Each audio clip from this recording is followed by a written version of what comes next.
welcome to another Musa Moment. I'm Kara, and today we're going to be talking about a significant part of the McFaddins' lives, ranching. Unwittingly, the pioneer adventures James and Elizabeth McFaddin embarked upon almost 200 years ago would lead to the opening of the McFaddin-Ward House Historic Museum, the home of their grandson and great-granddaughter. The years in between their 1830s arrival in the vicinity of Beaumont as some of the region's earliest settlers and now entail stories of hard work, fortune, and civic engagement. Living along the Neches River, James raised cattle, and he and Elizabeth had 4 children.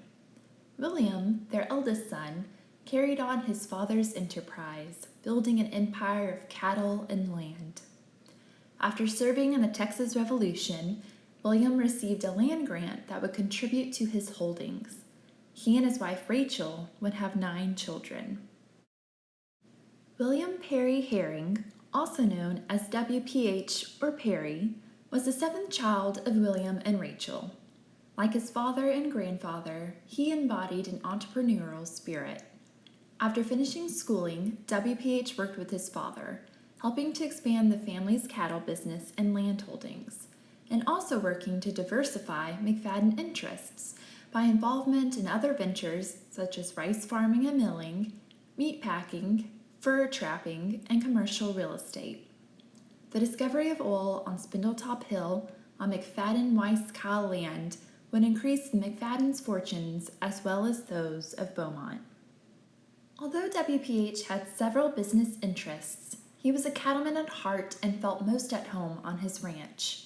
WPH owned a ranch near Beaumont in the southern part of Jefferson County and one in Knox and King counties in West Texas. At one time, he owned more than 100,000 acres in Jefferson County alone. The Jefferson County ranch was called Needmore, named so because every time WPH went to the ranch, he said it always needed more of something. In the early 1930s, Needmore was divided by the Gulf Intracoastal Waterway. The area to the north was the Summer Ranch, and the southern portion was known as the Winter or Beach Ranch.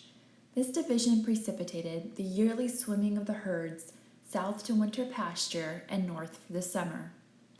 With 20 miles of beachfront, the ranch contained extensive wetlands, now included in Searim State Park, the McFaddin National Wildlife Refuge, and J.D. Murphy Wildlife Management Area. At first, the herds of the area ranches mingled on the open range, and yearly roundups of several weeks' duration were required for branding calves and making up herds for cattle drives to the Louisiana market. The principal brands used by the McFaddin ranches were the M6 and the Mashed O. WPH's sons, Perry Jr. and Caldwell, would end up working for the McFaddin family interests, with Perry handling the ranch and Caldwell running the office. 7 generations of Texan ranchers later, McFaddin descendants continue to ranch today, taking the reins of this integral part of the McFaddin heritage. Thanks for joining us for another Musa Moment. Now when you visit the McFaddin-Ward house, you know a little bit more about the family's varied interests. Until next time.